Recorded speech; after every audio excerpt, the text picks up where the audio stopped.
اللہ وبرکاتہ ان الحمد للہ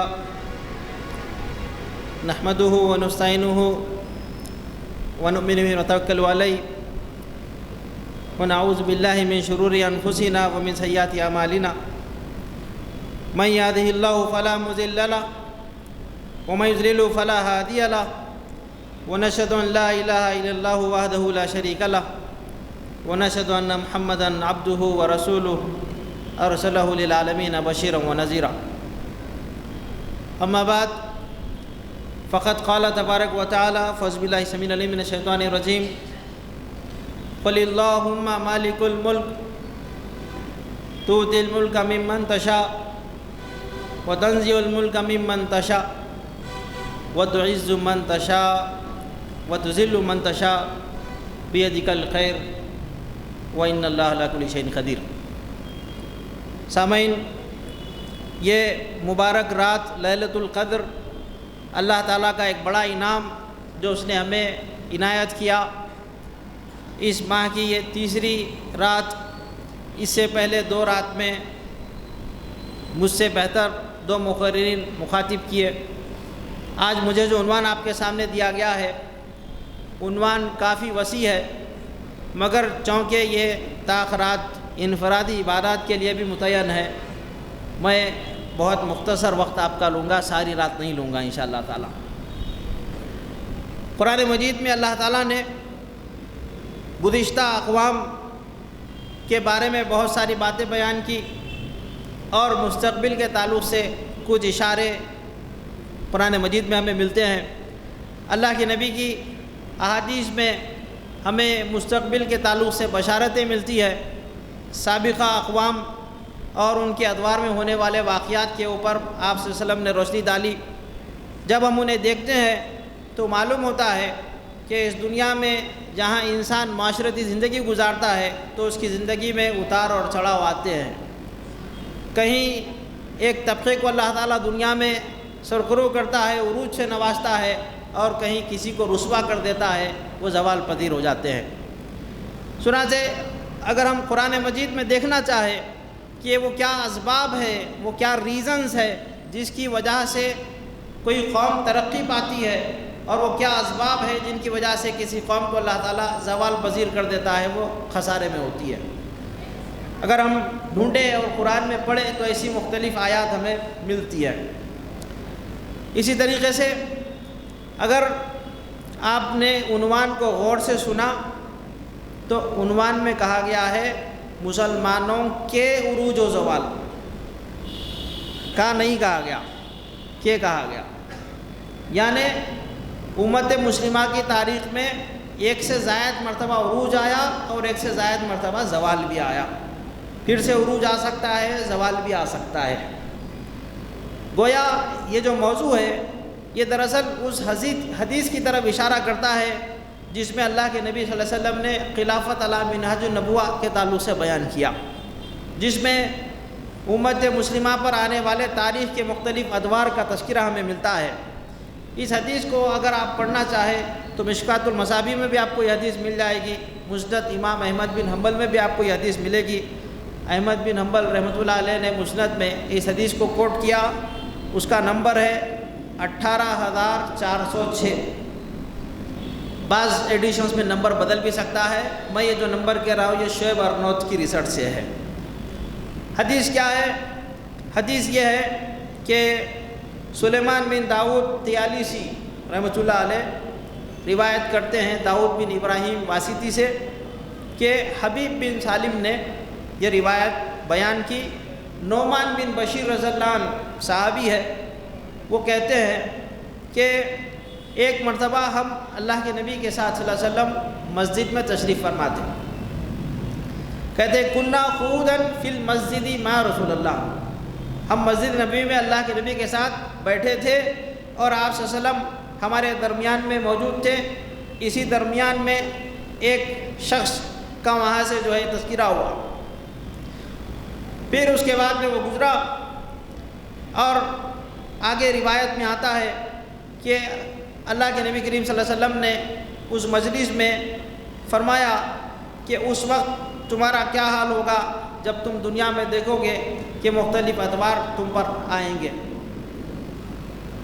پہلا دور میرا دور ہوگا، آپ صلی اللہ علیہ وسلم نے بیان فرمایا اس حدیث پہ، یعنی آپ صلی اللہ علیہ وسلم بحیثیت حاکم فرما روا امت کے درمیان میں موجود ہے، خدا کی رہنمائی کے مطابق امت پر اللہ کے اس نظام کو، شریعت کو چلا رہے ہیں۔ پھر آگے آپ نے دوسرے دور کا تذکرہ کیا، جب تک اللہ چاہے گا نبوت کا دور ہوگا، اور جب اللہ چاہے گا دنیا میں سلسلہ نبوت کو اللہ ختم کر دے گا۔ آپ صلی اللہ علیہ وسلم نے پہلے ہی بتا دیا تھا، وہ سلسلہ نبوت ختم ہو گیا، اب کوئی اور نبی دنیا میں آنے والے ہیں نہیں، کوئی رسول آنے والے ہیں نہیں۔ دوسرا دور، اس حدیث میں آپ صلی اللہ علیہ وسلم نے جیسے ارشاد فرمایا، اس کے بعد میرے خلفاء کا دور ہوگا جو ہدایت یافتہ ہوں گے، یعنی راشد کی اصطلاح وہاں ہمیں ملتی ہے کہ اللہ تعالیٰ میرے بعد ان لوگوں کو خلافت کرنے کا موقع دے گا جو میرے ہی منہج پر حکومت کریں گے، جب تک اللہ چاہے گا ان کو موقع ملے گا، اور پھر ان کا بھی دور ختم ہو جائے گا۔ یعنی بہترین ہونے کے باوجود خلافت راشدہ بھی ہمیشہ باقی نہیں رہے گی، اچھی چیز ہونے کے باوجود اس کا بھی خاتمہ ہوگا، اس میں بھی کمزوری آئے گی، اس کے اندر تبدیلی رونما ہوگی۔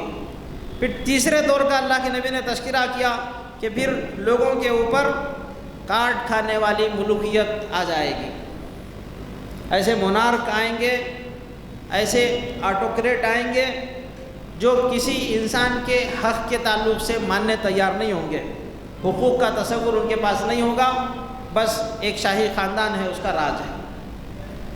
اس ملوکیت کے بعد اگلا دور آپ صلی اللہ علیہ وسلم نے فرمایا دنیا میں جبر سے حکومت کرنے والوں کا آ جائے گا، جائر سلطان کا دور ہوگا، اور پھر اللہ کی رحمت دوبارہ ہوگی امت پر، خلافت علی منہاج النبوہ کا دور پلٹ کر آئے گا، اور اللہ جب تک چاہے گا خلافت علی منہاج النبوہ کا وہ دوسرا مبارک دور، یعنی خلافت راشدہ کے بعد والا، وہ بھی مکمل ہوگا، اور پھر اس کے بعد دنیا میں پھر ایک مرتبہ ظالموں کی حکومت آئے گی۔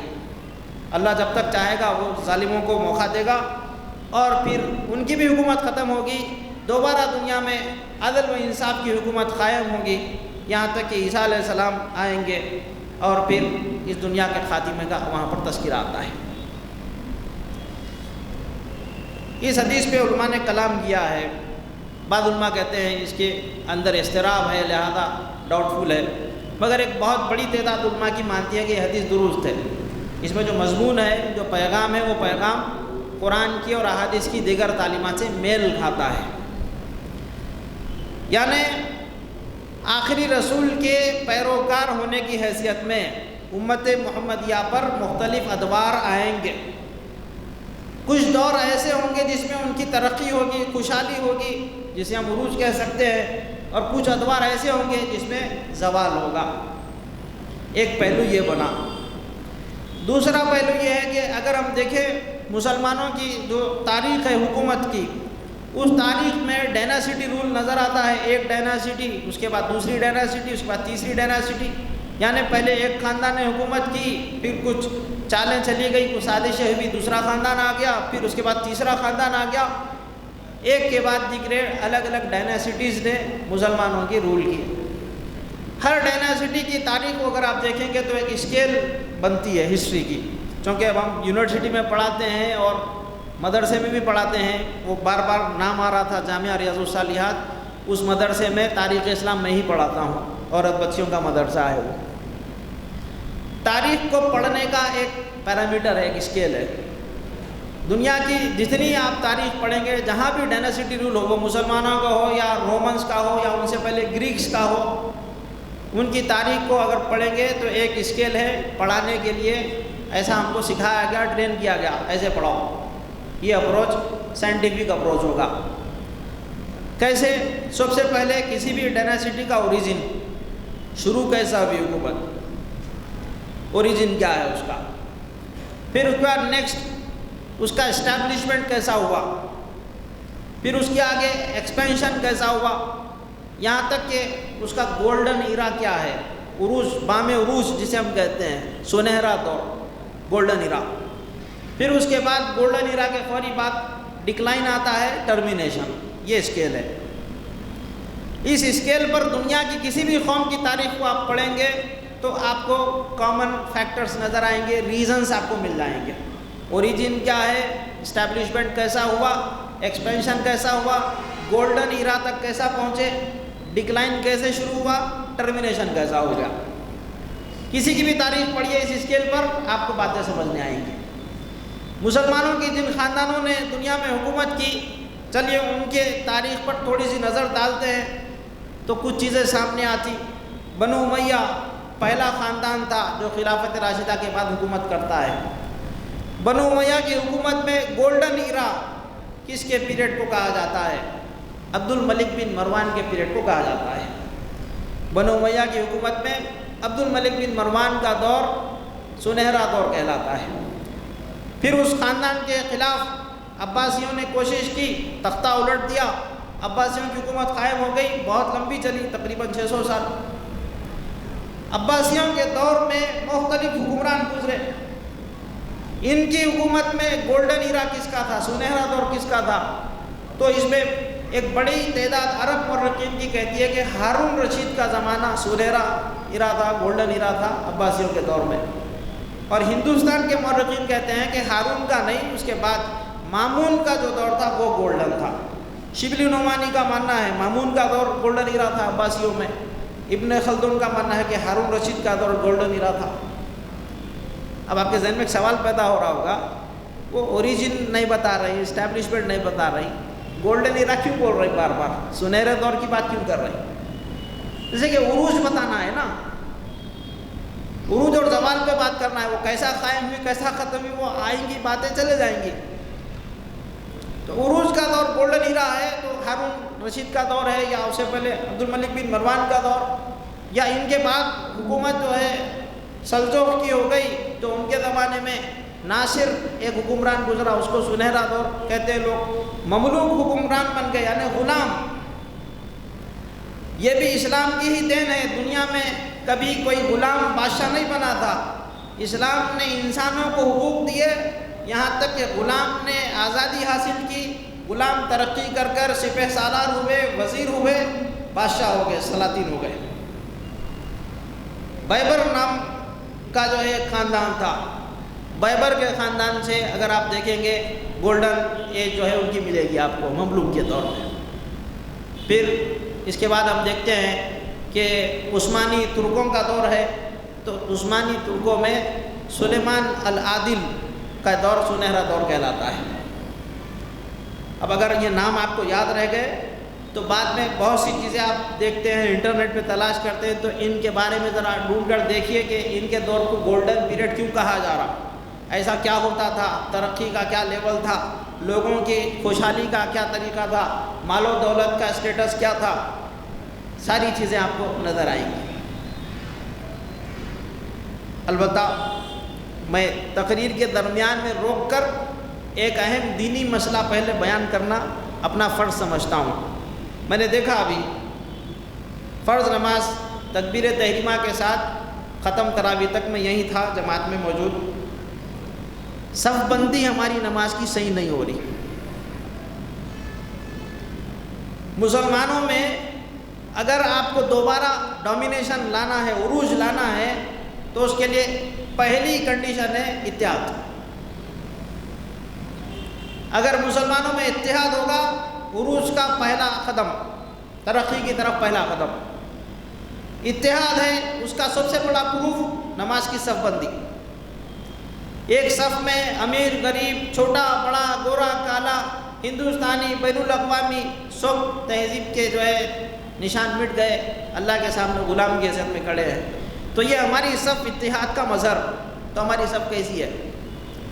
یہ کورونا آ کے جانے کے بعد سے نمازوں کی صفوں میں بڑی خرابی آ گئی۔ بولے بیماری لگ جاتی، انفیکشن پھیلتا، دور دور ٹھہرو، الگ الگ ٹھہرو، دور دور ٹھہرنے کی جو ہے ہم کو بری عادت لگ گئی، صف میں جو ہے گیپ رہنے لگا۔ کتنے مصلی کھڑے ہوئے ہیں، بازو والوں کے ساتھ میں لگ کر نہیں کھڑے ہوتے ہیں، گیپ ہے درمیان میں۔ اللہ کے نبی صلی اللہ علیہ وسلم ہاتھ میں تیر لے کے سب کو سیدھا کرتے تھے۔ جب اقامت ہوتی تو مقتدیوں کی طرف پلٹ کر دیکھتے، ہاتھ میں ایک تیر لے ہوئے ہوتے اور اس تیر سے لوگوں کی سب کو سیدھا کرتے جاتے۔ اب میں بولوں کیا امام صاحب کو، امام صاحب آپ بھی ایک تیر لے کے آؤ؟ نہیں، اس کی ضرورت نہیں پڑے گی، پڑھی لکھی عوام ہے، بتانے پر سمجھ جاتی۔ صف کیسی بنانی چاہیے؟ یہ بالکل مسجد کے درمیان میں محراب ہے، امام کو بالکل آگے کھڑا کر دیا جاتا ہے درمیان میں، امام کے بالکل پیچھے سے صف بنانا شروع کرتے ہیں، سینٹر سے۔ امام صاحب کے بالکل پیچھے عام طور پر مکبر مؤذن کھڑا ہوتا ہے، اس کے سیدھے جانب جتنے لوگ کھڑے ہوں گے، جتنے لوگ مؤذن کی سیدھی جانب ہے، وہ اپنے لیفٹ شولڈر کو سامنے والے بازو والوں سے جوڑتے چلے جائیں۔ اگر مؤذن صاحب کے لیفٹ پر ہے، رائٹ شولڈر کو بازو والوں سے لگاتے چلے جائیں، گیپ کور ہو جائے گا۔ فقہا تو بتائے پاؤں سے پاؤں لگانا بھی ہے، ٹھیک ہے، اگر پاؤں لگانے سے آپ کی توجہ مرکوز نہیں رہتی ہے، ڈائیورژن آتے خیالات میں، تو کم سے کم ہاتھ تو لگا کر کھڑا ہونا چاہیے نا۔ وہ مسجد میں امام صاحب بچپنے میں بولتے تھے ایسی اردو جو کوئی بولتا نہیں آپس میں، شانے سے شانہ لگا کر کھڑے ہو جائیے، شانہ کیا ہے کس کو بھی نہیں معلوم تھا۔ پھر بولتے تھے کاندھے سے کاندھا لگا کے کھڑے ہو جائیں، ہم مذاق اڑاتے تھے، ارے انہیں گڈھا ہے انہیں لمبا ہے، کاندھے سے کاندھا کیسا لگانا؟ تو صحیح جملہ کیا ہوگا؟ بازو سے بازو لگا کر کھڑے ہونا، گیپ نہیں چھوڑنا۔ اگر صف میں گیپ رکھیں گے، دلوں میں بھی گیپ آئیں گا۔ جب دل پھٹے ہوئے ہیں، اتحاد کا آئے گا۔ امت کا ایک ہونا اس کی ترقی کے لیے پہلی سیڑھی ہے۔ امت کے ایک ہونے کی علامت نماز کی صف۔ اب جو مصلی آپ کے بازو کھڑا ہو گیا، وہ آپ کے ساتھ لگ کر کھڑا ہوا ہے، آپ کا وہ ساتھی ہے، رفیق ہے۔ ریگولر ایک مسجد کے مصلی ہیں، چہرے شناسہ ہو جاتے، روز روز دیکھ دیکھ کر انسان کو چہروں سے پہچاننے لگتے، نام معلوم ہو جاتا، سال بھر کے اندر ایک دوسرے کی خیر خیریت پوچھنے کے عادی ہو جاتے، 2 دن نظر نہیں آئے تو تیسرے دن پوچھتے کہاں تھے آپ، نہیں نظر آئے 2 دن۔ اتحاد کا یہ مظہر نماز کی یہ صف، اس کے اندر اگر رکھنا پڑا ہوا ہے، گیپ رہ جائے، قرآن کہتا ہے فَتَذْهَبُ رِيحُهُ، ہوا اکھڑ جاتی ہے ہماری۔ فتفشل، دنیا میں جو مسلمانوں کا رعب ہے، دبدبہ ہے، ختم ہو جاتا۔ چھوٹی سی بات ہے، صف میں گیپ رہے تو کیسا رعب دبدبہ ختم ہو جاتا؟ ایسا ختم ہو جاتا کہ جو قوم ڈسپلن کی پابند ہوتی ہے، ہر حال میں اپنے ڈسپلن کو فالو کرتی ہے، دنیا میں اس کا وزن رہتا، اور جو قوم کیئرلیس ہو جاتی ہے، دنیا میں اس کا وزن ختم ہو جاتا۔ یہ نماز کی صف ہمارے ڈسپلن کا سب سے بہترین مظاہرہ ہے۔ جو 5 مرتبہ دن میں ایسے ڈسپلن کا مظاہرہ کرتے ہو، اس قوم کے عروج کو کون روک سکتے؟ اور اگر یہ ڈسپلن ہماری زندگیوں میں نہیں ہے تو پھر آپ پیسہ خرچہ کر کے وہ حاصل نہیں کر سکتے۔ مجھے وہ واقعہ بھی یاد آتا ہے، میں مسلمان کیسے ہوا، وہ سیریز چلتے رہتی، اخبار وغیرہ میں بھی آتے رہتی تھی، بعد میں کتابیں بھی بنی، تو اس میں ایک واقعہ کوٹ ہوا تھا اردو اخبار میں، موسیقی پہ، کہ ایک غیر مسلم ایکسپرٹ کو، کرسچن کو، زمزم کے کنویں کے ریپیئر کے لیے لایا گیا تھا، ورنہ غیر مسلم کو تو نہیں لاتے نا، مگر وہ کنویں میں جو مشین وغیرہ لگی ہوئی ہے، وہ موٹر انڈکشن کام نہیں کر رہی تھی، وہ ایکسپرٹ تھا، اس کو لایا گیا۔ وہ جس وقت آیا تو وہ ریپیئر کا کام کیا، اس درمیان میں نماز کا بھی وقت ہے، تو اس کے ساتھ جو مسلمان ساتھی تھے انہوں نے اس سے کہا کہ یہ تم کو لوگ نظر آ رہے ہیں، کتنی تعداد ہے؟ بولے دے آر ان ملینز، وہ لاکھوں میں ہیں۔ بولے اگر ان کو ہم ایک کیو میں، ایک لائن میں کھڑا کرنا چاہے، ڈسپلن میں لانا چاہے، کتنا ٹائم لگے گا؟ تو بولا وہ اٹ ول ٹیک آورس، گھنٹوں لگ جائیں گے ہمارے کو۔ بولے نہیں، گھنٹوں نہیں لگتے ہمارے پاس، ابھی تم دیکھو سیکنڈز میں وہ چیز ہو جائے گی۔ بولا سیکنڈز میں کیسے ہوگی؟ اقامت ہوئی، صف بندی ہوئی، اس نے اپنے آنکھوں سے وہ نظارہ دیکھا، وہ چیز اس کے دل پہ اثر کر گئی۔ وہ سوچنے لگا، یہاں پر ایک جو ہے اقامت کی آواز بلند ہوئی، صفوں کی ترتیب درست ہو گئی، امام کی تکبیر کے ساتھ پوری جماعت کی حرکت ہو رہی ہے۔ ڈر گیا ہو، وہ غیر مسلم مسلمانوں کی نماز کی صف بندی کو دیکھ کر پہلے متاثر ہوا، پھر وہ ہیبت زدہ ہو گیا، ڈر اس بات کا کہ یہ قوم اپنے لیڈر کی کمانڈ پر ایک ساتھ ایسا موومنٹ کر رہی ہے، اگر جنگ کے میدان میں آ گئے تو ان کا کیا حال رہے گا۔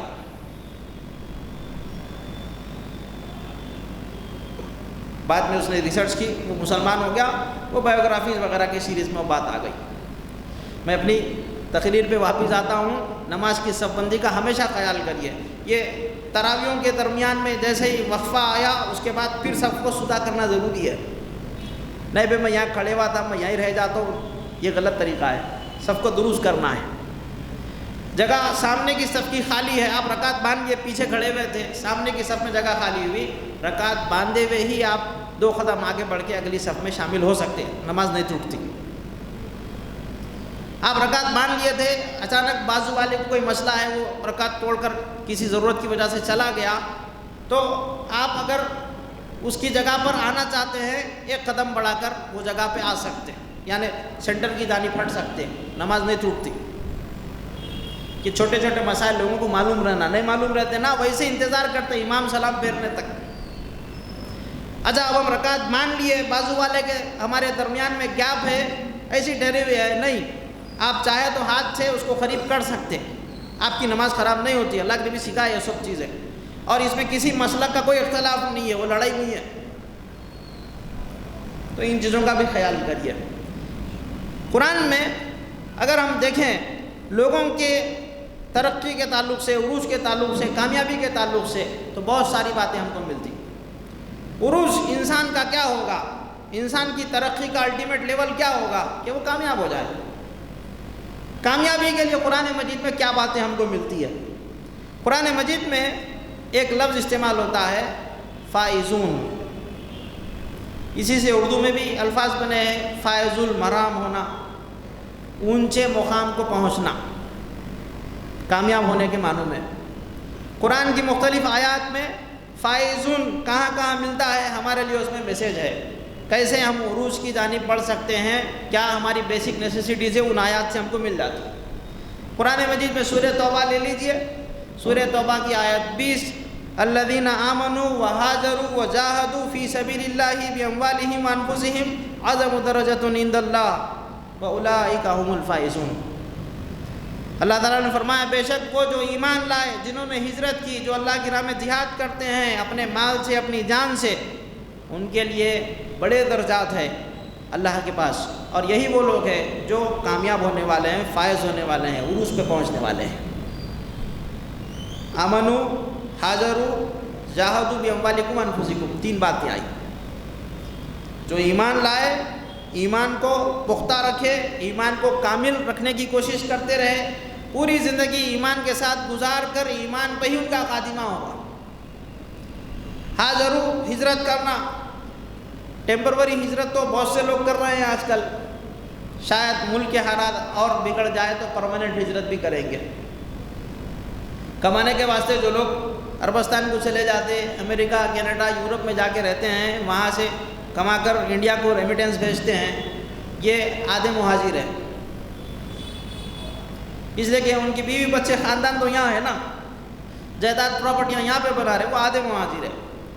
اگر کوئی آدمی یہاں سے رشتہ کاٹ دے اور کسی دوسری جگہ جا کر رہ جائے تو پھر وہ پورا مہاجر ہوگا، مگر مال کے لیے ہجرت، دین کے لیے ہجرت، دونوں میں فرق ہے۔ کمانے کے لیے دوسرے ملک میں جا کے رہ جانا دین کے لیے ہجرت شمار نہیں ہوگی۔ ہاں اگر وہاں جاتے ہوئے انسان کے ذہن میں یہ بات تھی کہ میں وہاں پر اسلام کی تبلیغ بھی کروں گا، اسلام کی نمائندگی کروں گا، تو پھر اس کی وہ ہجرت دین کی ہجرت بن سکتی ہے۔ تو وہ جو یہاں بیٹھے ہوئے ہیں پیرنٹس اور نیچے جو مائیں بہنیں سن رہی ہے، ان لوگوں کے لیے یہ بات ہے، آپ اپنے بچوں کو آگے پڑھانے کے لیے، ہائر ایجوکیشن کے لیے یا اچھی ارننگ کے لیے باہر بھیجنے کا جب پلان بنا رہے ہیں، تھوڑا سا اس کو ایڈٹ کریے، میرا بچہ اس ملک میں جا کے اسلام کا داعی بنے، اس کی تبلیغ کرے، یہ والا فیکٹر بھی ایڈ کریے۔ اب سوال یہ بھی پیدا ہوتا، یہاں رہ کے ملک میں اپنی کچھ بھی نہیں کرے، اب تک وہاں جا کے کرتے کیا؟ تو ایسا ہے، ہمارے ملک میں بعض چیزوں کی غیر معمولی آزادیاں ہم کو حاصل ہے، مگر ہم ان آزادیوں کی ناقدری کیے۔ یہاں ہم کو جتنی فریڈمز ملی ہوئی ہے ان فریڈمز کی ہم یہاں پر ویلیو نہیں کی ہے، ناقدری کی ہے۔ جتنی آزادی ہندوستان میں ہے، آپ یقین مانیے دنیا کے دوسرے ممالک میں اتنی آزادی نہیں ملتی۔ موومنٹ کی آزادی ہے، ملنے کی آزادی ہے، گفتگو کی آزادی ہے، اپنے آئیڈیاز تھاٹس کو پریزنٹ کرنے کی آزادی ہے۔ مونارک تو یہ اجازت نہیں دیتے نا۔ نام نہاد مسلم میجارٹی کی جو کنٹریز ہے وہاں آپ ایسی تقریر نہیں کر سکتے، ایسے پروگرامز نہیں رکھ سکتی مسجد، حکومت اجازت نہیں دیتی۔ پبلک جمع ہی نہیں ہونا، جمع اگر ہو تو جمع ہونے کے باوجود ان کے اندر جمع ہونے کا مزاج نہیں بننا۔ سلام پھیرو، چلتے پھرتے نظر آؤ۔ تم میں کوئی ایک مقصد کے لیے جڑنا، ایک مقصد کے لیے مل کے کوشش کرنا، کام کرنا، یہ ڈینجر ہے۔ اس کی وجہ سے خاندان کی حکومت کو خطرہ ہو جائے گا۔ ڈائناسٹی رول والے ڈرتے ہیں، نہیں ہونا یہ، لہذا اجازت نہیں ہے جمع ہونے کی، بات کرنے کی۔ یورپ جا رہے ہیں، امریکہ جا رہے ہیں، کینیڈا جا رہے ہیں، وہاں آزادی ہے، بات چیت ہو سکتی ہے۔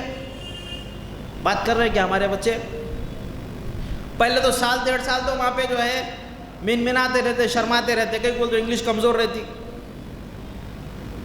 یہاں پہ کیسا تو بھی کام چل گیا، رٹ کے آل ان ون سے پڑھ کے یا پھر ایگزام سے پہلے ریڈکشن زیروکس تیار کر کے سرٹیفکیٹ تو مل گیا۔ انگلش لکھ تو سکتے، ضرورت پڑنے پر تھوڑا دماغ میں اردو میں سوچ کے اس کا انگلش بنا کے بول تو سکتے، مگر انگلش پہ ہاتھ ٹائٹ رہتا، بات کرنے مشکل ہوتی۔ تو سال 1.5 سال تو وہاں کے سلینگ کو، ٹون کو سمجھنے میں لگ جاتا۔ جب وہ سمجھنے لگتے تو انسان کے اندر وہ جو ڈر جھجک تھی وہ دوسرے ڈائیورژن پہ لگ جاتی، دعوت و تبلیغ کا ذہن نہیں بنتا۔ صحابہ نے ہجرت کی، کیوں ہجرت کیے؟ چونکہ ان کو اپنے وطن میں اللہ کے ذکر سے روک دیا گیا تھا۔ یہاں پہ تو یہ بندش نہیں ہے، مگر آپ جہاں جائیں وہاں اسلام کے نمائندہ تو بنے۔ وجاہدوا فی سبیل اللہ، اللہ کی راہ میں جہاد کرنا، جدوجہد کرنا، یہ تو ریڈ فلیگ بنا ہوا ہے۔ یہ ٹاپک، یہ ورڈ، یہ ٹرمینالوجی جیسے آئے گی لال جھنڈا لگ جاتا ہے خطرے کا۔ جہاد کئی کو بول رہے ہیں مول صاحب، اندر جانے کا ہے کیا؟ باہر کیا کر لے رہے ہیں؟ اندر جانے کا خوف اس کو ہونا چاہیے جو باہر کچھ کر رہا ہو کارنامہ، کچھ تو کر نہیں رہے ہیں نا۔ جہاد کا مفہوم ہم لینا کیا؟ قرآن کو بتاتا ہے مال سے جہاد کرو۔ مال سے کیا پھینک کے مارتے سکے؟ مال سے جہاد کا مطلب کیا ہے؟ دین کی کسی ضرورت کے لیے ضرورت آ گئی سامنے تو دل کھول کر اس کے لیے خرچ کرنا، یہ مال سے جہاد ہے۔ دور جانا ہے، فوج کے لیے سواری نہیں ہے، صحابہ نے اونٹ مہیا کر دیے، گھوڑے مہیا کر دیے، چارہ انتظام کر دیے، کھانے کا بندوبست کر دیے تاکہ لوگ لمبا سفر کر سکے، تبوک تک جا کے آ سکے۔ مال سے جہاد۔ انفاق کا اعلان ہوا، جو دل پسند چیزیں لاؤ، رائے للہ دو باغ ہے، چھوٹا باغ ہے، بڑا باغ ہے، میں دونوں اللہ کے راستے میں دینا چاہ رہا ہوں۔ تو آپ صلی اللہ علیہ وسلم کہتے ہیں کہ نہیں، اپنی بیوی بچوں کے لیے ایک باغ رکھ لو، ٹھیک ہے چھوٹا رکھ لیتا ہوں، بڑا اللہ کے لیے دے دیتا ہوں۔ لن تنالوا البر حتی تنفقوا مما تحبون۔ مال سے جہاد، جانوں سے جہاد بھی کرنا ہے، یعنی اللہ کی راہ میں اللہ نے جو جسم دیا ہے، جو طاقت دی ہے، اس کو کھپانا، اپنی صلاحیت کو، اپنی طاقت کو استعمال میں لانا۔ ضرورت پڑتی ہے تو قربانیاں دینا، مال کی قربانی، وقت کی قربانی، صلاحیتوں کی قربانی، رشتے ناتوں کی قربانی، جان کی قربانی، کوئی جھجک نہیں اس معاملے میں۔ اگر کسی مسلمان کے دل میں جہاد کو لے کر شرم پیدا ہو رہی ہے، اسے اپنے ایمان کا جائزہ لینا چاہیے۔ جیسا کلمہ، نماز، روزہ، زکوٰۃ، حج 5 ارکان گنتے ہم، جہاد 6واں رکن ہے، مائنس نہیں کر سکتے اس کو۔ نئی نسل تو دینیات کتاب نہیں پڑھی، پرانے لوگ پڑھتے تھے پاشا کے زمانے کی، اس رسالے دینیات میں دین کے 6 ارکان پڑھائے گئے سب کو۔ 6واں رکن حمایت اسلام ہے، جہاد ہے۔ تو جتنے یہاں پر وائٹ بالا والے نوجوان ہیں اور نیچے جو ہماری مائیں بہنیں وہ چیزیں پڑھی ہوئی ہے، آپ سے سوال ہے، آپ نے جو 6واں رکن پڑھا تھا آپ کے بچوں کو نہیں پڑھاتے وہ؟ تو سفید بال والے نوجوان کالے بال والے نوجوانوں کو کیوں نہیں پڑھا نا یہ بات؟ دین کے 6 ارکان ہے، 6واں رکن جہاد ہے، اس میں کوئی آر کی بات نہیں ہے، یہ دین کا حصہ ہے، اس کو ڈسکس کیا جائے، اس کو پڑھا جائے، اس کے لیے کوشش کی جائے۔ اللہ کے نبی صلی اللہ علیہ وسلم نے رمضان کے مہینے میں جہاں لوگوں کو روزے رکھوائے، جہاں قیام اللیل کروایا، وہاں پر آپ نے جنگیں بھی لڑی، عملی جہاد کیا۔ بدر کی لڑائی رمضان میں، فتح مکہ رمضان میں، احد کی پوری تیاری رمضان میں ہوئی، ٹھیک ہے، لڑائی شوال میں ہوئی۔ نہیں بولے روزے رہتے، دن میں بھوکے رہتے، رات میں قیام اللیل کر رہے، جسم تھکا ہوا ہے، عبادت کا مہینہ ہے، اعتکاف بیٹھنا رہتا، خاص گھڑیاں ہیں، لیلۃ القدر میں دعائیں کرنا ہے، لہذا جہاد کو بعد میں کریں گے، کبھی نہیں سوچا گیا ایسا۔ بلکہ یہ جو ٹریننگ ہے، یہ ٹریننگ ہم کو اس عملی جہاد کے لیے زیادہ پختہ کرنے کے لیے ہے۔ میدان میں لڑنے چلے گئے تو اچھا کھانا ملنے کی گارنٹی نہیں رہتی، بھوکے رہ کے لڑنا پڑ سکتا، تیار ہے کیا؟ آرام کرنے کے عادی تھے، اب آپ میدان میں جا رہے ہیں، مقابل دشمن ہے، قوت طاقت والا ہے، آپ کو چین سے سونا نصیب نہیں ہوگا، کم سو کر جاگ کر اللہ کے راستے میں جدوجہد کرنا پڑتا، تیار ہے کیا؟ اپنا بوجھ خود اٹھانا ہے، دوسرے کی بھی مدد کرنا ہے، یہ ایک نیچر ہے فوجی کا۔ رمضان میں وہ مزاج ہم میں پیدا ہوا تاکہ میدان میں ہم اس کو استعمال کریں۔ ہم اس طریقے سے غور کر رہے کیا باتوں پر؟ فرمایا گیا جو اپنی جان سے جہاد کرتا ہے وہ ہے عروج پانے والا، فائزون، اعظم درجات، اللہ کے پاس ان کے لیے اونچے مقامہ ہے، ہائی رینک ہے، اور فرمایا گیا اولئک هم الفائزون، وہ فائز ہونے والے ہیں، اونچے مقام پر جانے والے ہیں۔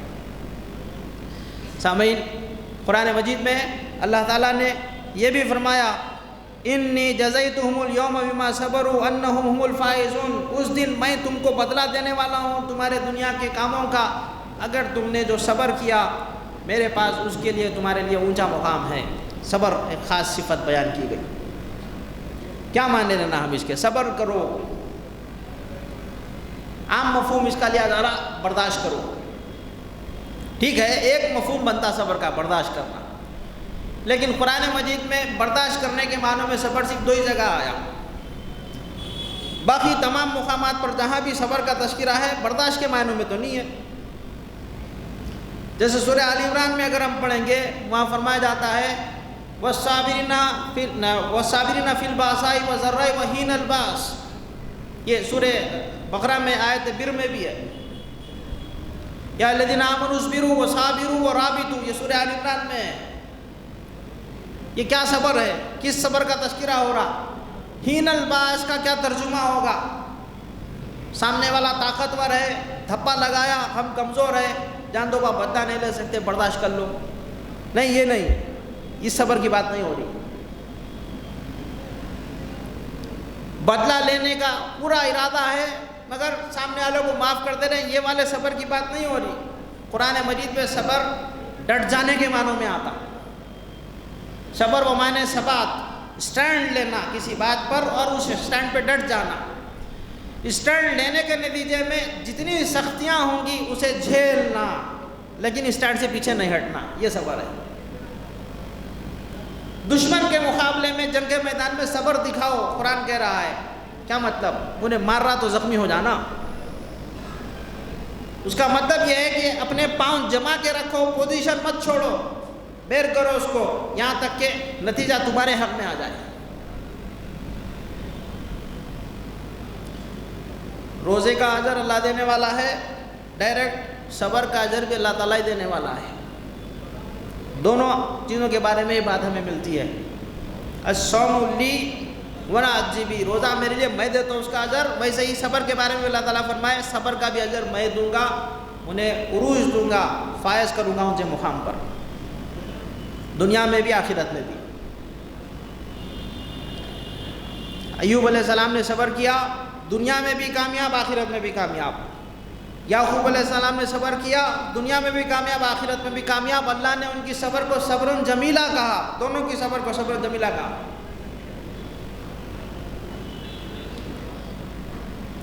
سورہ نور، وَمَن يُطِعِ اللَّهَ وَرَسُولَهُ وَيَخْشَ اللَّهَ وَيَتَّقِ فَأُولَٰئِكَ هُمُ الْفَائِزُونَ۔ جس نے اتباع کی اللہ کی اور جس نے پیروی کی رسول کی اس کے، اور جو اللہ کی خشیت رکھتا ہے، اس کا تقوی رکھتا ہے، وہ فائز ہونے والا ہے، کامیاب ہونے والا ہے، اس کو عروج ملے گا۔ اللہ کی فرما برداری، اس کے رسول کی فرما برداری، اس کی خشیت، اس کا تقوی، 4 باتیں آئی۔ قرآن کی آیت سے ہم سمجھنے کی کوشش کر رہے ہیں وہ کیا چیزیں ہیں جن سے ہم کو عروج مل سکتا ہے، ہم فائز المرام ہو سکتے ہیں۔ خدا کی فرما برداری، خدا کے رسول کی فرما برداری، خدا کی خشیت، اس کا خوف اور اس کا تقوی جن میں ہوگا وہ فائز ہوں گے، کامیاب ہوں گے۔ اس فرما برداری کی آیت کو آپ قرآن میں اور بھی مقامات پہ دیکھ سکتے ہیں، جیسے جو شادیاں ہوتی ہے، ابھی 1 ہفتے کے بعد وہ سیزن شروع ہونے والا ہے، خطبہ پڑھا جاتا ہے شادی میں۔ اس شادی کے خطبے میں جو آیات پڑھی جاتی ہے اس میں یہ آیت بھی پڑھی جاتی ہے نا، یَا الَّذِينَ آمَنُوا اتَّقُوا اللَّهَ قَوْلًا سَدِيدًا يُصْلِحْ لَكُمْ أَعْمَالَكُمْ وَيَغْفِرْ لَكُمْ ذُنُوبَكُمْ وَمَن يُطِعِ اللَّهَ وَرَسُولَهُ فَقَدْ فَازَ فَوْزًا عَظِيمًا۔ ہم تو وہاں پہ خالی دولہے کے کپڑوں کو غور سے دیکھتے رہتے اور بڑی کیا کیا لے کے آئے، ارے چھوٹی تھیلی میں لے کے آئے، بڑی کشتی میں سجا کے لے کے آئے، مہر کیا دے رہے، نقد دے رہے ہیں، ادھار دے رہے ہیں، خطبے پہ توجہ نہیں رہتی۔ جبکہ قاضی صاحب یہ آیات پڑھ کر ہم کو سنا رہے ہیں کہ سیدھی سچی بات کہنے والے بن جاؤ، تقوی والے بن جاؤ، جو اللہ کے فرما بردار ہوں گے، جو رسول کے فرما بردار ہوں گے، اللہ تعالیٰ ان کو فائز کرے گا، فوزاً عظیمہ، بڑی کامیابی دے گا۔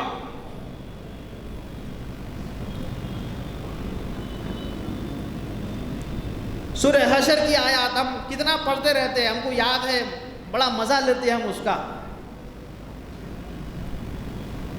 لا یستوی اصحاب النار و اصحاب الجنہ اصحاب الجنۃ هم الفائزون۔ کون ہے عروج پانے والے، کون ہے کامیاب ہونے والے؟ جو اصحاب الجنہ ہے وہ کامیاب ہونے والے ہیں۔ تو جنتی بننے کی کوشش کرنا ہے۔ رمضان کے ساعتوں میں اللہ کا جو ذکر کرنا ہے، جو دعائیں مانگنا ہے، اس میں اللہ کے نبی نے یہ بھی ہم کو سکھایا کہ تم رمضان کی گھڑیوں میں اللہ سے جنت کا سوال کرو۔ آپ نے سنا ہوگا خاندان کے بڑے بزرگ رمضان میں بعض ذکر خاص طور پر اہتمام کے ساتھ میں کرتے، اشہد ان لا الہ الا اللہ وحدہ لا شریک لہ اسألک الجنۃ واعوذ بک من النار۔ اب اگر جمع ہے تو نسألک الجنۃ ونعوذ بک من النار، اے اللہ ہم تجھ سے تیری جنت کا سوال کرتے ہیں اور دوزخ کی آگ سے تیری حفاظت چاہتے ہیں۔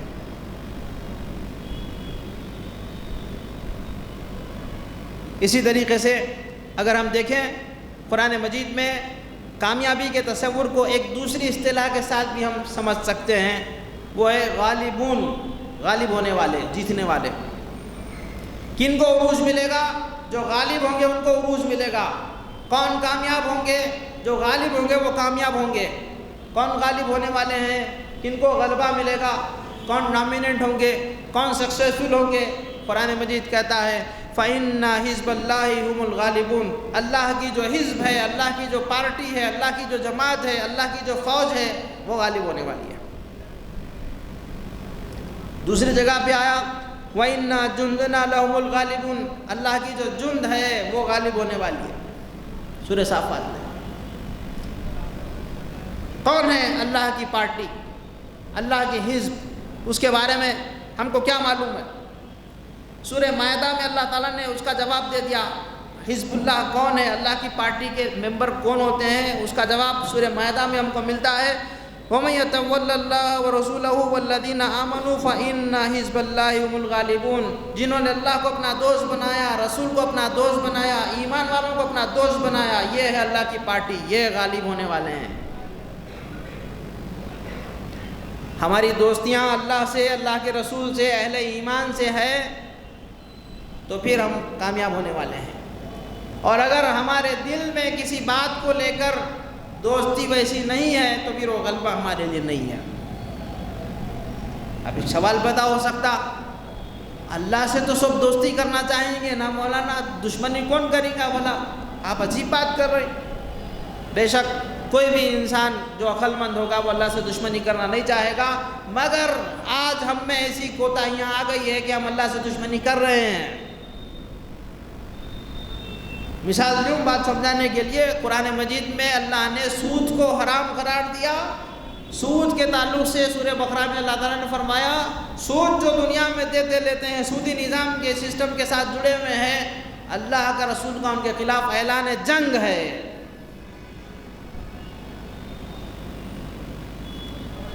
کیا آپ سود سے پاک ہے، بچے ہوئے ہیں؟ نہیں ہے. ساری ٹو سے معافی چاہتا ہوں، میں بھی کالا ہوں سود میں، آپ بھی کالے ہیں سود میں، کوئی بھی دھلے ہوئے نہیں ہے. آج کی تاریخ میں دنیا میں ایک انسان بھی سود سے بچاوان نہیں ہے. تو پھر آپ بولیے اللہ سے دوستی کیسی؟ اللہ نے تو اعلان کیا اپنی کتاب میں، سودی نظام سے جڑے ہوئے ہیں ان کے خلاف اعلان جنگ. دوستی کیسی؟ نہیں بولے سود تو حرام ہے، ہم کو معلوم ہے، ہم اس کو ہرگز پسند نہیں کرتے، مگر مجبور ہے، کیا کریں گے؟ اب بینکنگ سسٹم کے بغیر چارہ نہیں ہے. کون مجبور کرے؟ کیا ہمارے کو ہاتھوں میں ہتکڑیاں ڈال کے، پاؤں میں بیڑیاں ڈال کے، گلے کے اندر رسیاں قلادہ ڈال کے مجبور کر کے کون مجبور کرے؟ بینکنگ نظام سے جڑے ہوئے رہنے کے لیے ہم مجبور ہیں. کون مجبور کرے ہم کو؟ تعجب ہوتا ہے ہندوستان میں ہماری تعداد کروڑوں میں ہے، ہم اپنا خود کا مالیاتی نظام نے بنائے. دنیا کی 58-54 کنٹریز اپنا مالیاتی نظام بنا کے چلاتی ہے. کروڑوں کی تعداد میں مسلمان اس ملک میں پائے جاتے ہیں. سرکار کی بات کو تھوڑی دیر کے لیے صحیح مان لیے، 15 کروڑ مسلمان ہیں، حالانکہ ہے تو اس سے زیادہ، ہم کو بھی معلوم ہے 30 کروڑ ہوں گے. اپنا مالیاتی نظام نہیں بنائے، ہم سودی نظام کے ساتھ جڑے ہوئے ہیں، اس کو مستحکم کر رہے ہیں. وہ مدرسے کا پیسہ جمع کرو بلکہ اعلان ہو رہا بار بار سالیات کا، اس پہ بھی اسکینر لگے ہوا ہے. پیسے ڈالیں گے تو وہ بینک میں جائیں گے، سودی نظام میں پہلے جائیں گے، انہیں اس سے پہلے سود کمائیں گا، 2-4 دن کے بعد ہمارے ہاتھ کو ہمارے پیسے آئیں گے. تو نہیں دینا گا، نہیں پیسے ڈالو اس میں. مگر اب بینک سے بچنے کے لیے کیا کرنا؟ میں تقریر کروں 10 سال سے بینکنگ نظام کے خلاف، مگر تقریر سے کچھ ہونے والا ہے نہیں، اس سے آگے بڑھ کے کچھ کرنے کی ضرورت ہے. ایسے فائنینشیل کارپوریشنز بنانے کی ضرورت ہے، ایسے میوچول فنڈز بنانے کی ضرورت ہے جس کی بنیاد پر ہم اللہ کے دوست بن سکتے ہیں. ابھی تو ہم اللہ کے دشمن بن رہے ہیں. اللہ کی پارٹی سے اگر جڑنا ہے تو پھر اللہ کی دوستی ضروری ہے. اللہ کی دوستی اس کی فرما برداری میں ہے. جو جتنا زیادہ فرما بردار وہ اتنا زیادہ اللہ کا اچھا دوست. دیکھیے اللہ کے بندوں میں اللہ کا سب سے زیادہ تابع دار فرما بردار کون ہے؟ ابراہیم علیہ السلام. فرما برداری کی مثال سب سے بہترین ابراہیم علیہ السلام. ابراہیم الذی وفا، آج تراجم میں بھی آیت آئی، ابراہیم نے تو وفا کا حق ادا کر دیا. ایسے فرما بردار کہ اللہ تعالیٰ خوش ہو گئے، ابراہیم علیہ السلام کو اپنا دوست ہے بول کے اعلان کیے. فاتخذوا ابراہیم خلیلا، ابراہیم کو اللہ نے اپنا دوست بنایا. تو بات ہے اللہ کی پارٹی کے ممبر بننا ہے تو اللہ کے دوست بننا ہے. اپنی طرف سے ہم دوستی ادا کریں، اللہ تو ادا کر ہی رہا ہے اپنی دوستی بہترین طریقے سے.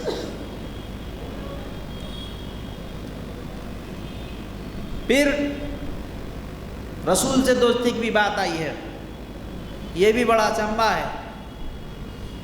نبی کے نام کو لے کر جیسی محبت ہمارے دلوں میں ہے، بس نام کی ہی محبت ہے. جب ہمارے سامنے کسی سنت کو پیش کیا جاتا اس پہ عمل نہیں کرتے. اب پھر مثال دے دوں آپ کو.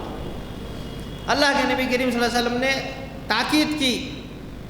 تاکید کا مطلب کیا ہے؟ ریپیٹڈ کسی بات کو بتایا جائے، بار بار بتایا جائے تو اس کو تاکید بولتے. تو آپ صلی اللہ علیہ وسلم نے تاکید کی، جو مر جائے اس کے ترکے کی تقسیم جلد سے جلد کر لو. میت کی ترکے کی تقسیم جلد سے جلد کرو. اللہ کے نبی نے تاکید کی اس بات کی.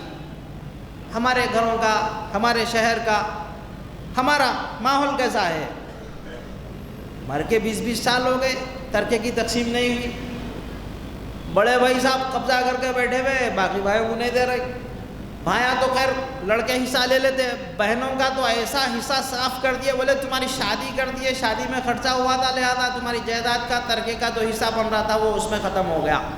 ہاں کیسا نبی کی تاکید اور اس کے خلاف ہمارا ماحول، ایسی دوستی ہوگی کیا؟ اللہ کی پارٹی سے جڑیں گے کامیاب ہوں گے۔ اللہ کی پارٹی سے جڑنے والے کون ہیں؟ جو اللہ کے دوست ہیں، جو اللہ کے نبی کے دوست ہیں۔ یہ کیسی دوستی ہے؟ نام تو لے رہے، اپنے نام کے آگے نبی کا نام لگا کے رکھے محبت میں۔ کیا نام ہے؟ محمد عبداللہ۔ کیا نام ہے؟ محمد علی۔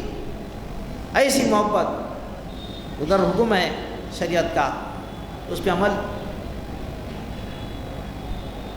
مومن کے ساتھ محبت، اللہ کی پارٹی کے ممبر کی ایک یونیک آئیڈینٹی، اہل ایمان کے ساتھ دل میں بے انتہا محبت۔ ابھی گزشتہ 15 دنوں میں جو واقعات ایران میں رونما ہوئے، اس کے بعد میں مسلمانوں کا جو ریسپانس سامنے آ رہا ہے، دل چھلنی ہو جا رہا اس کو دیکھ کر۔ یہاں بیٹھی ہوئی آڈینس میں جماعت اسلامی سے وابستہ ایک بڑی تعداد موجود ہے۔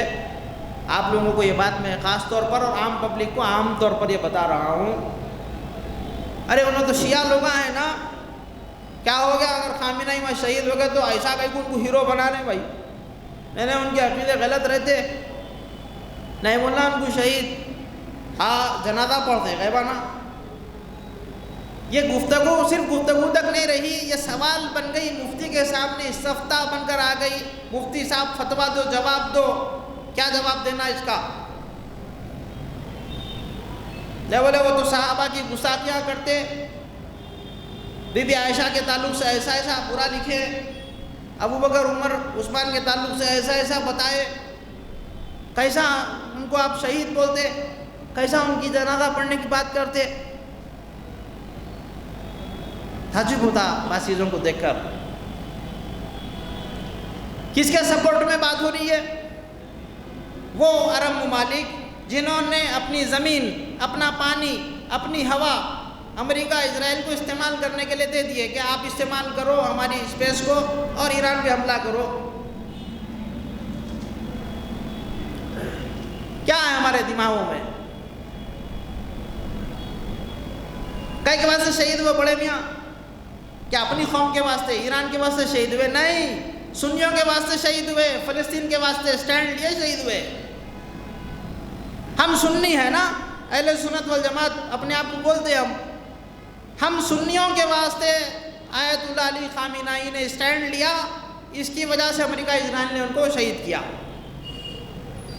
شیعوں کے واسطے انہوں کھڑے ہو گئے، اس کے واسطے نہیں مارا گیا ان کو، سنیوں کے واسطے کھڑے رہے اس لیے ان کو شہید کیا گیا۔ اور ہمارے بچے اب سوال پوچھ رہے ہیں مفتی صاحب فتویٰ دیو۔ اہل ایمان آپس میں دوست ہے، اللہ کی پارٹی کے ممبر ہے، وہ کامیاب ہونے والے ہیں، عروج ان کو ملیں گا۔ کیسا عروج؟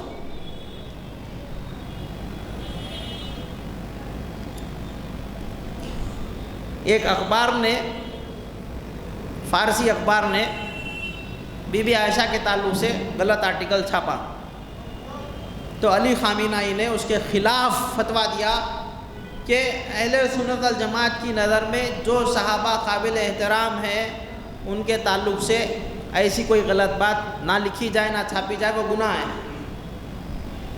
باضابطہ فتویٰ ہے۔ اب جو لوگ پرانی کتابوں میں سے کوٹ کر کے انہوں نے ایسا لکھے تھے، دیکھیے انسان کی اگر دو رائے ہے، ایک پرانی رائے ہے اور ایک نئی رائے ہے، تو جو آخری میں ہے اس کو صحیح مانا جاتا۔ تو خامنہئی کا جو لیٹسٹ مسئلہ تھا اس کے اوپر اخوان مصر کے طنطاوی، شیخ طنطاوی الازہر کے، انہوں نے کہا کہ ایسا فتویٰ تو کوئی سنی عالم بھی نہیں دیا، اتنا سپورٹ میں خامنہئی کا فتویٰ آیا۔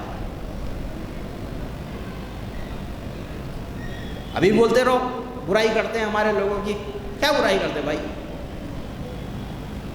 انہوں نے اپنے گھروں کے دروازے نہیں کھولے، ملک کے دروازے نہیں کھولے، دل کے دروازے کھول دیے۔ وہاں جا کر ہمارے لیڈر شہید ہوئے، وہ بھی شہید ہو گئے، خالد مشعل شہید ہوئے، اسماعیل ہنیہ شہید ہوئے، خامنہئی شہید ہوئے۔ کئی کے واسطے؟ انہوں نے اسلام کے ایک ہونے کا، مسلمانوں کے متحد ہونے کا پیغام دنیا کو دیا۔ ہم زبان سے بانٹنے میں لگے ہوئے ہیں۔ اللہ کی پارٹی کامیاب ہونے والی ہے، عروج اللہ کی پارٹی کو ملے گا۔ اللہ کی پارٹی والوں کی خصوصیات کیا ہے؟ اللہ سے دوستی، رسول سے دوستی اور اہل ایمان سے دوستی۔ کیسی دوستی ہے ہماری؟ بالکل لوکل پہ آ جاتا ہوں، آپ کے گھر کے بازو جو آدمی ہیں، آپ کے گھر کے پڑوس میں جو فیملی رہتی ہے، ان سے آپ کے تعلقات کیسے ہیں؟ میکسیمم اسی بات کا امکان ہے کہ آپ کا پڑوسی کوئی مسلمان فیملی ہوگی، اللہ ماشاء اللہ کسی کی ایکسیپشن ہو تو ان کے ساتھ کیسے تعلقات ہے؟ اللہ کی پارٹی ہم بن گئے تو کامیاب ہو جائیں گے۔ پارٹی بننے کے لیے ہمارے دلوں کا ایک ہونا بے حد ضروری ہے۔ 5 روپے کے فیویکول سے، فیویکوئک سے لوگوں کے دلوں کو نہیں جوڑ سکتے۔ خلوص سے، اخلاق سے، محبت سے، تحفے دے کر، دعائیں دے کر، دعوتیں دے کر دلوں کو جوڑا جاتا ہے۔ پھر ایک بار دہراتا ہوں، خلوص سے، اخلاق سے، تحفے دے کر، دعوتیں دے کر، دعائیں دے کر دلوں کو جوڑا جاتا ہے۔ کیا ہمارے تعلقات اپنے سارے مسلمان بھائیوں کے ساتھ ایسے ہیں؟ ہونے تو کوئی بھی مسلک کا، کسی بھی مکتب فکر کا، کسی بھی جو ہے فرقے کا، اللہ رسول کو ایک مانتا ہے، مرنے کے بعد اللہ کو حساب دینا ہے مانتا ہے، کافی ہے۔ باقی چیزوں میں باتیں چلتے رہتی، آگے جا کر سالو ہوئیں گی انشاءاللہ۔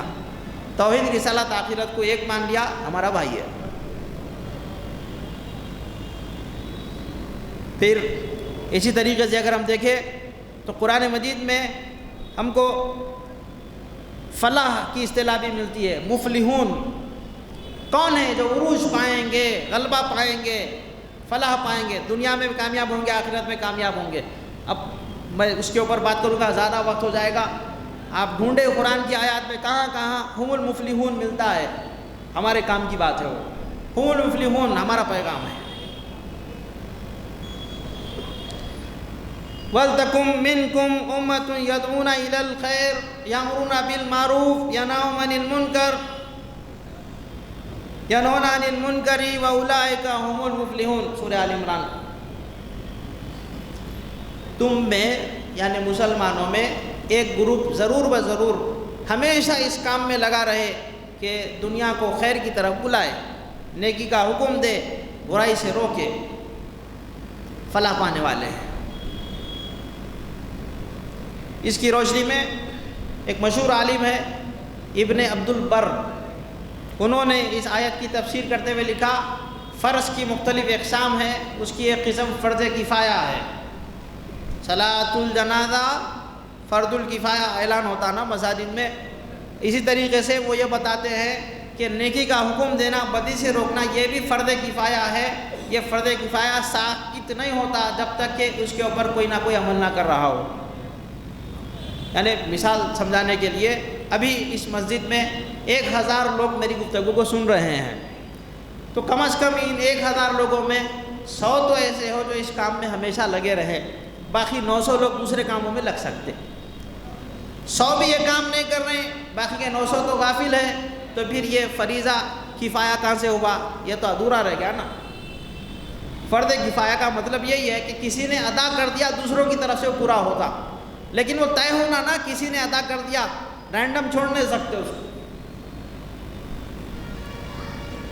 اسی بات کو مولانا جلال الدین عمری نے اپنی کتاب معروف اور منکر میں کوٹ کیا کہ امر بالمعروف نہی عن المنکر امت پر فرض کفایہ ہے، وہ جس جگہ پہ رہے گا وہاں پر یہ فریضہ ادا کرے گا، خواہ وہ دارالاسلام ہو یا دارالکفر ہو۔ ایک بڑی آرگومنٹ ہے، اس میں پڑھنا نہیں چاہتا۔ ایک مسلمان اپنی آنکھوں سے اگر کوئی چیز ہوتے ہوئے دیکھے گا، اس کا ذہن اس پہ جواب دے گا یہ نیکی کا کام ہے، ویلکم، میں بھی ساتھ دیتا ہوں۔ اور اگر اس کے ضمیر نے یہ کہا کہ یہ جو کام ہو رہا ہے یہ نیکی کا نہیں ہے، برائی کا کام ہے، تو کیا حکم ہے؟ کیا کرنا؟ ہاتھ سے روکنا۔ ہاتھ سے روکنے کی استطاعت نہیں ہے، مجھے بولو زبان سے روکو، یہ غلط ہے، یہ نہیں ہونا چاہیے، روکو اس کو۔ بولنے کی بھی استطاعت نہیں ہے، زبان سے بھی آپ نہیں روک سکتے اس کو۔ برے کو برا جانتے رہو، برے کی پہچان برائی کی رہنے دو ہمیشہ، اس کے لیے ڈیلیوژن اختیار مت کرو، نرم رویہ اختیار مت کرو. برا ہے برا ہے برا ہے دل میں ایک کھٹک باقی رہنا کم از کم تو ایمان سلامت رہتا، اضعف الایمان، نہیں تو پھر ایمان بھی جاتا. امام غزالی نے لیولز بنا کے بتائے. عام پبلک جو ہے چیزوں کو برا جانیں گی، اگر کسی پہ کنٹرول ہے تو اس کو روکیں گے. امام ہے، خطیب ہے، ٹیچر ہے، زبان سے روکیں گے. فوجی ہے، حکمران ہے، کمانڈر ہے تو اپنا پاور استعمال کر کے برائی کو روکیں گے. تو ایک سوال ہے، عام پبلک ہمیشہ عام پبلک ہی رہیں گی کیا؟ اپ گریڈ نہیں ہوئیں گے؟ عام پبلک ہوں، ابا بن گیا، بچے ہو گئے، اپ گریڈ ہو گیا. اب بچوں کو زبان سے روکنے کا مرحلہ ختم، ہاتھ سے روکنے کے مرحلے میں آ جاتے. ٹیچر ہے، ٹیچر کلاس میں لیکچر دے سکتا ہے، ایک لیول ہے اس کا. یہاں تک کہ وہ ٹیچر سے اپ گریڈ ہو کر پرنسپل بن گیا تو اس کی اتھارٹی ہے، وہ بائی ورچو آف پوزیشن اس چیز کو روک سکتا ہے جو برائی ہے. تو یہ دماغ میں نہیں آنا کہ امام غزالی تو بول ڈالے پبلک ہے ہم لہٰذا دل میں برا جاننا مطلب اپ گریڈ نہیں ہونا، نہیں ہے اس کا. جیسے اپ گریڈ ہوں گے تو پھر برائی کو اپنے ہاتھ سے روکنے کی کوشش کریں گے. جو ہاتھ سے برائی کو روکے گا عروج پائے گا، غالب ہوگا.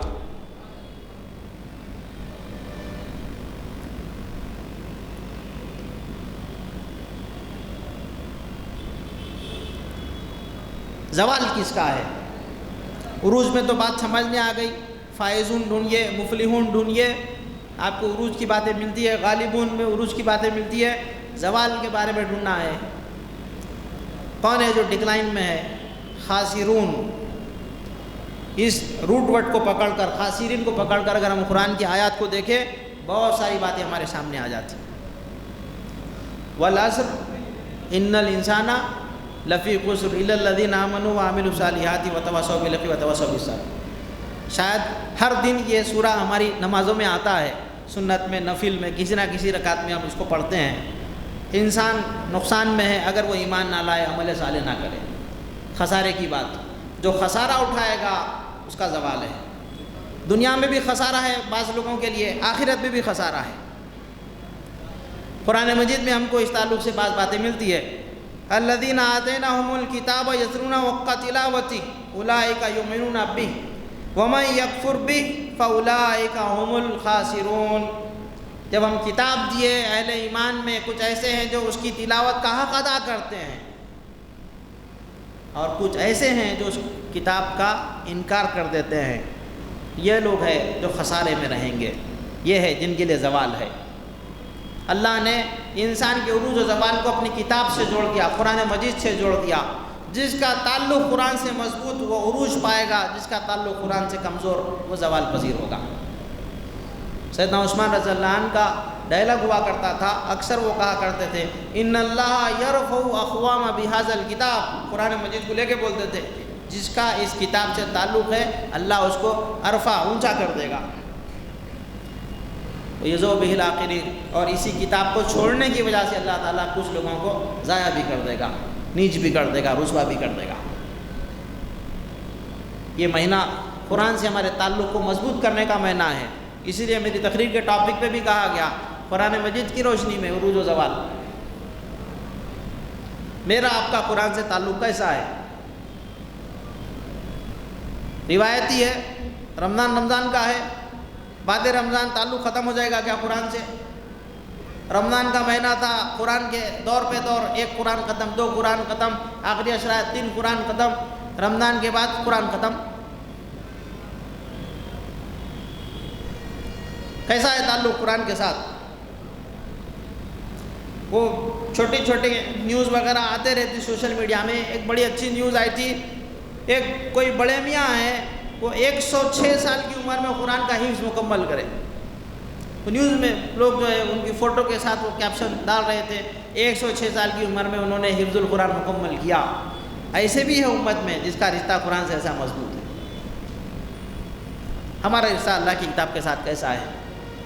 جو قرآن سے مضبوط رشتہ رکھتا ہے، اس کی تعلیمات پہ غور و فکر کرتا ہے، اس پہ عمل کرتا ہے، عامل بالقرآن ہے، اللہ اس کو عروج دے گا.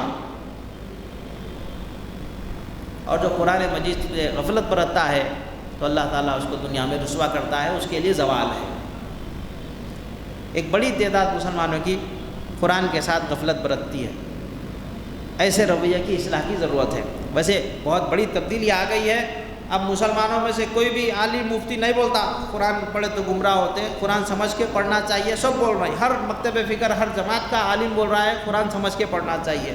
اب وہ پرانے دور کی بات ہو گئی، نہیں سمجھ سکتے، 14 علوم ہونا، یہ کوئی نہیں بول رہا ہے۔ اب قرآن سمجھ کے پڑھنا ضروری ہے، سب یہی بول رہے ہیں، پڑھ لیں کیا؟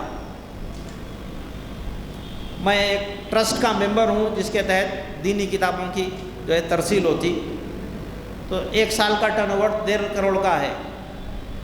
تو اس مکتبے سے جہاں سے دینی کتابیں سیل ہوتی ہے، قرآن مجید کتنی سیل ہوئی اس کا ڈیٹا میرے پاس میں ہے 1 سال میں۔ یہ جو سال ہمارا چل رہا ہے، ابھی کچھ دن بچے میں ہیں، فائنینشیل ایئر کمپلیٹ ہو جائے گا، تو چھوٹی سی دکان سے چھتا بازار کی ہم نے سال کے اندر 33,000 کتابوں کا سیل کیا قرآن مجید کا۔ تراجم اور تفاسیر کی بات کر رہا ہوں میں، باقی دینی کتابوں کی نہیں۔ 33,000 ترجمے قرآن اردو، رومن، مختلف زبانوں میں سیل ہوئے۔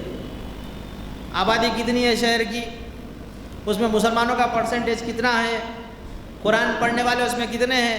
جب اس طریقے سے اس کو دیکھیں گے آپ، یہ 33,000 فریکشنز میں آ جاتا۔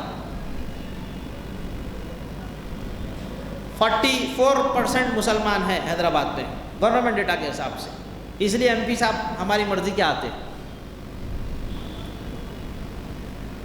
گورنمنٹ بولتی شہر میں آبادی 1 کروڑ 10 لاکھ ہے فلوٹنگ ملا کر، 44% موٹا موٹا حساب 50 لاکھ مسلمان ہے۔ تو کیا یہ 50 لاکھ مسلمان قرآن مجید کو سمجھ رہے ہیں، سمجھنے کی کوشش کرتے ہیں، اس کا تعلق قرآن سے مضبوط ہے یا نہیں ہے؟ تو تعلق کمزور ہے، تعلق کو مضبوط کرنے کی ضرورت ہے۔ تو قرآن مجید میں ایک لفظ تو خسارہ ہے جس سے ہم کو معلوم ہو جاتا کہ کون ہے جو دنیا میں زوال پذیر ہونے والے ہیں۔ ایک دوسری ٹرمینالوجی قرآن میں ہم کو ملتی ہے، ضالین، جو گمراہ ہے، جو گمراہ ہے ان کے لیے زوال ہے۔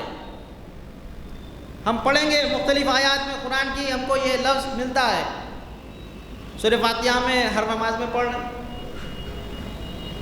ضالین، ضالون، اس کے جتنے مشتق بن سکتے ہیں وہ سب اس میں شامل کر لیجیے آپ، قرآن مجید میں ہم کو مل جاتا ہے وہ۔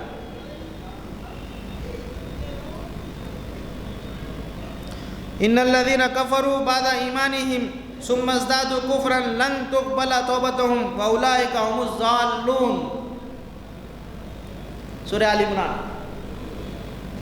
فرمایا گیا وہ جو کفر کرتے ہیں ایمان لانے کے بعد پھر کفر کی طرف پلٹ جاتے ہیں دوبارہ، اللہ تعالیٰ ان کی توبہ کو قبول نہیں کرے گا، یہ گمراہ لوگ ہیں۔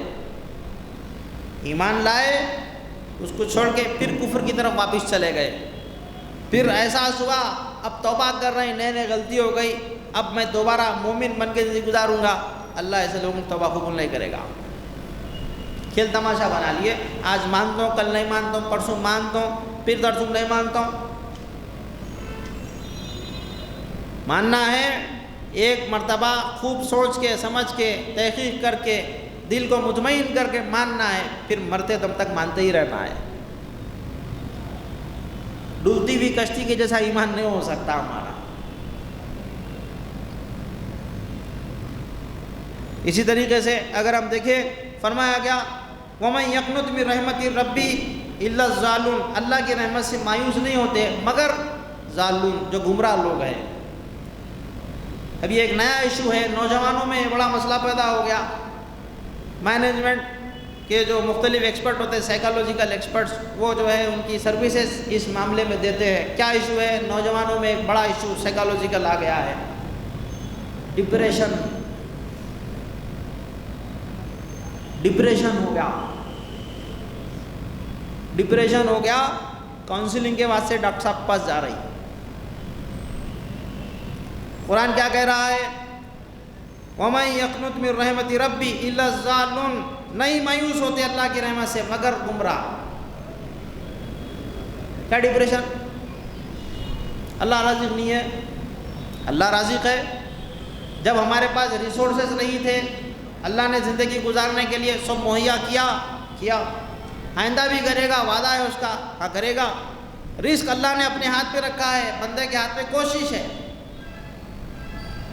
کوشش پوری نہیں کرتے ہیں مایوس پورے ہو جاتے ہیں، ادھوری کوشش پر پورا نتیجہ نہیں ملتا، پوری کوشش پہ پورا نتیجہ ملتا۔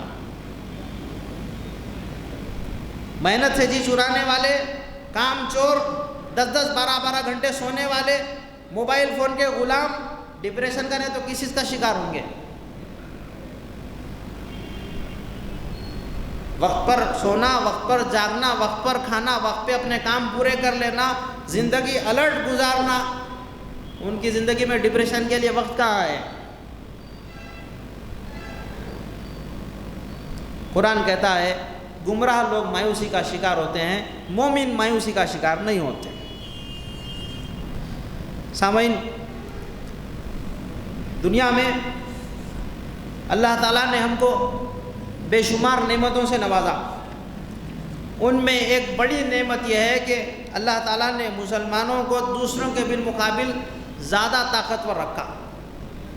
بدر کی لڑائی کا تذکرہ قرآن میں آتا ہے، وہاں اللہ تعالیٰ نے مومنین کے بارے میں فرمایا اگر کوئی مومن راسخ العقیدہ ہے، پختہ ایمان والا ہے، 20 کے برابر ہوگا، اور اگر کوئی مومن کمزور ہے اپنے ایمان میں تب بھی دنیا کے دوسرے لوگوں کے بالمقابل وہ ڈبل ہوگا۔ یعنی ایک طاقتور مسلمان اپنے جیسے 20 دشمنوں پہ غالب آئے گا، جیتے گا، اور اگر کوئی کمزور ایمان والا مسلمان ہے تب بھی وہ کم از کم 2 دشمنوں کے اوپر غالب ہوگا۔ اللہ نے ایک خاص شان ہمارے لیے رکھی ہوئی ہے۔ اب ہم اپنے آپ کو پیرامیٹر اسکیل پر چیک کرتے رہیں، ہم 1:2 کے لیول پہ ہے یا ہم اپ گریڈ ہو رہے ہیں، 1:20 تک جانے کی کوشش کر رہے ہیں۔ اللہ نے اسکیل بتا دی، جو ایمان میں پختہ ہے ایک مسلمان 20 غیر مسلم کا مقابلہ کر سکتے، اور اللہ نے یہ بھی اسکیل بتا دی لیسٹ لیول ہے، ایمان کی وجہ سے اللہ نے تم کو دنیا کے لوگوں کے بالمقابل ڈبل دیا طاقت میں، رتبے میں، 2 سے اپ گریڈ ہو کر 20 تک جا سکتے ہیں۔ ہم اس پہ کوشش کر رہے کیا؟ سنا ہے ہم بدر کا واقعہ یہاں پر بہت تفصیل سے سنایا گیا، اور مساجد میں بھی سنایا گیا، فتح مکہ کے بھی واقعہ سنایا گیا، صحابہ کے ایمان افروز واقعات سنائے جاتے ہیں، دل کی دھڑکنیں تیز ہو جاتی، جذبہ پیدا ہوتا کچھ عمل کرنے کا۔ اس کے آگے پھر پلان کیا کر رہے ہیں؟ میں بھی سنا کے خوش ہو جاتا ہوں، آپ بھی سن کے خوش ہو جاتے، تبدیلی نہیں آتی معاشرے پہ، کام کرنے کی ضرورت ہے۔ کیوں زوال آیا؟ اتحاد نہیں ہے۔ کیوں زوال آیا؟ مرکزیت نہیں ہے۔ کیوں زوال آیا؟ اللہ کے ساتھ جو وعدے ہیں اس کو پورا نہیں کرتے۔ کیوں زوال آیا؟ قربانی دینے کا جذبہ نہیں ہے۔ کیوں زوال آیا؟ تحقیق کرنے کا مزاج نہیں ہے۔ کیوں زوال آیا؟ تقلید جامد کا شکار ہے۔ کیوں زوال آیا؟ دنیا کو ہم کچھ نفع نہیں دے سک رہے، پروڈکٹیو نہیں رہے۔ کیوں زوال آیا؟ اسراف کے قائل ہو گئے، ہر چیز میں اسراف کرتے ہیں، طاقت ضائع، پیسہ ضائع، وقت ضائع، جو تعلقات ہیں وہ بھی ضائع۔ ریزنز میں نے گنایا آپ کے سامنے۔ امت مسلمہ پہ زوال کیوں آیا؟ اس کے اسباب کیا ہے؟ اتحاد چھوڑ دیے، زوال آ گیا۔ اجتماعیت، مرکزیت، بے مقصد اگر ہے، مقصد ہی نہیں ہے، تو اتنی بڑی تعداد کس چیز کے لیے کام کر رہی ہے؟ حیرت ہوتی کبھی دیکھ کر، دنیا میں بلینز کی تعداد میں مسلمان کیا مقصد کے لیے کام کر رہے ہیں؟ جن کے پاس خدا کا تصور نہیں ہے، جن کے پاس رسول کا تصور نہیں ہے، دین کا تصور نہیں ہے، جن کے پاس قرآن مجید نہیں ہے، ایسی باطل طاقتیں متحد ہو رہی ہے، کوئی مقصد بنا کے ہمارے خلاف کام کر رہے ہیں۔ ہم کیا کر رہے ہیں؟ میرا بچہ پولاریٹی میں پڑھتا، میری بچی سینٹینس میں پڑھتی، میرے بچے آگے جو ہے سینٹ میری کو جاتے۔ کیا منصوبہ بنا نہیں؟ کیا کام کر رہی؟ نہیں ہے ہمارے پاس اس کا جواب۔ کہاں ہے مقصد؟ یہاں جو بیٹھے ہوئے ہیں انہوں نے میرے اشارے کو سمجھ لیا ہوگا۔ کہاں ہے ہمارا الٹرنیٹ سسٹم جس کو ہم اس کے سامنے لا کے کھڑا کر دیں؟ ایجوکیشن میں ہی صحیح، بنانے کو کچھ بنا لیے، بڑے اچھے نام کے، برانڈ بن گئی نام ہماری، مگر وہ ایجوکیشن سسٹم وہی نارائنا چیتنیا کی کاپی کر رہے ہیں۔ ان کے پاس میں بھی IC بیچ، ہمارے پاس بھی IC بیچ، اسپیشل کوچنگ، مقصد کدھر ہے؟ یہ پڑھو، اس سے رینک آئے گا، اس سے اچھی نوکری ملے گی، نوکر بنا رہے بچوں کو، کریئر بنے گا، یہ پڑھو، اللہ راضی ہے نا،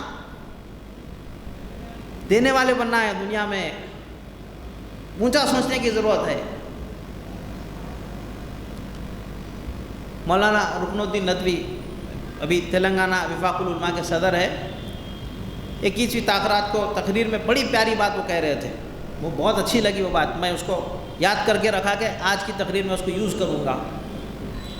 تقریر کے بعد سوال جواب ہو رہے تھے، ایک طالب علم نے آڈینس میں سے ان سے سوال پوچھ گیا، مولانا مسلمان تو سوال پذیر ہے، ہار رہے، نقصان ہو رہا، ہم پھر کیسا ترقی پا سکتے؟ تو مولانا نے بڑے اطمینان سے پانی پیتے ہوئے اس کا جواب دیا، تھوڑا اپنی سوچ کو بدلنے کی ضرورت ہے، ہم انشاءاللہ ڈومیننٹ ہو جائیں گے، اللہ ہمارے کو ریسورسز سے نوازا ہوا ہے، پیٹرول ہمارے پاس ہے، 7 سمندروں پہ ہمارے اشارے چلتے، سونا ہمارے پاس ہے، چاندی ہمارے پاؤں کے نیچے ہے، تھوڑا اوپر اٹھ کے سوچنے کی ضرورت ہے، ہمارے پاس سب ہے مگر ہم اس کو استعمال کرنے کا کوئی منصوبہ ویسا نہیں بنائے، بے مقصد ہو گئے۔ آرنلڈ مشہور اورینٹلسٹ اسکالر، اس نے اپنی کتاب میں لکھا، لیگیسی آف اسلام میں دنیا میں 2 قومیں ہیں جو مشنری قومیں ہیں، ایک کرسچن ایک مسلم، وہ تو اپنے کام میں لگے ہوئے مشنری ورک میں، اسکول اور ہاسپٹلس کے ذریعے سے جیسا ہو سکتا ہے، چھوٹے چھوٹے گاؤں میں جا کر۔ ہم کیا کر رہے ہیں؟ ہم اپنا مشن بھول گئے، اللہ نے ہم کو دنیا میں کیوں بھیجا تھا؟ ہم اس کے دین کے داعی، ہم اس کے دین کے مبلغ، ہم اس کے دین کے قائم اور نافذ کرنے والے، ہم اس کے دین کے محافظ، ہم اس کے دین کے عامل، ہماری یہ پوزیشن ہم بھول گئے، تو پھر ہم کو عروج کیسا ملے گا؟ عروج پانا ہے تو پھر اپنی اس پوزیشن کو یاد کرنے کی ضرورت ہے۔ اچھا صاحب، اب ٹھیک ہے، اب پرانی ماضی پہ روتے رہے تو کچھ بھی ہوتا نہیں، اب آگے کیا کرنا وہ بولو، چلو۔ تاریخ کی باتیں سنا کر مایوس کرنے کا کوئی فائدہ نہیں ہے، کرنے کے کام کیا ہے؟ 5 منٹ میں بات مکمل کر دیتا ہوں انشاءاللہ۔ کرنے کے کام، یاد رکھنے کی چیز، نمبر 1 ایجوکیشن کو لیجئے، بچوں کو پڑھائیے، ایسا پڑھائیے کہ وہ دنیا کو کنٹریبیوٹ کرنے والے بنے، ریسرچ کرے، ان کی ڈسکوریز ہو، ان کی انوینشنز ہو، ان کا کنٹریبیوشن دنیا کے سامنے آئے، انسانیت کو ان کی تحقیق سے فائدہ پہنچے، اس لیول کی ایجوکیشن چاہیے، رٹو ماسٹر والی ایجوکیشن نہیں۔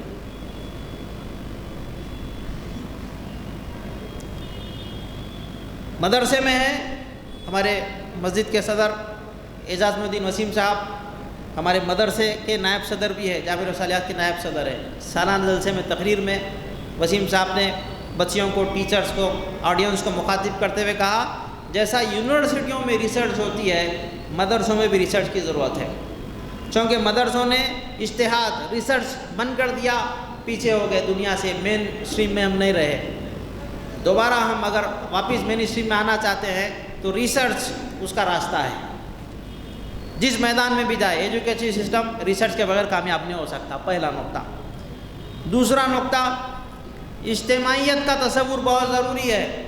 یہ جو چھوٹے دکان ہم کھول لے رہے ہیں، ان دکانوں سے کسی کا بھلا ہونے والا نہیں ہے، ایک امت ایک مقصد، اس پہ آنے کی ضرورت ہے، اور آسانی سے آ سکتے ہیں، تھوڑا سا دل بڑا کرنے کی ضرورت ہے۔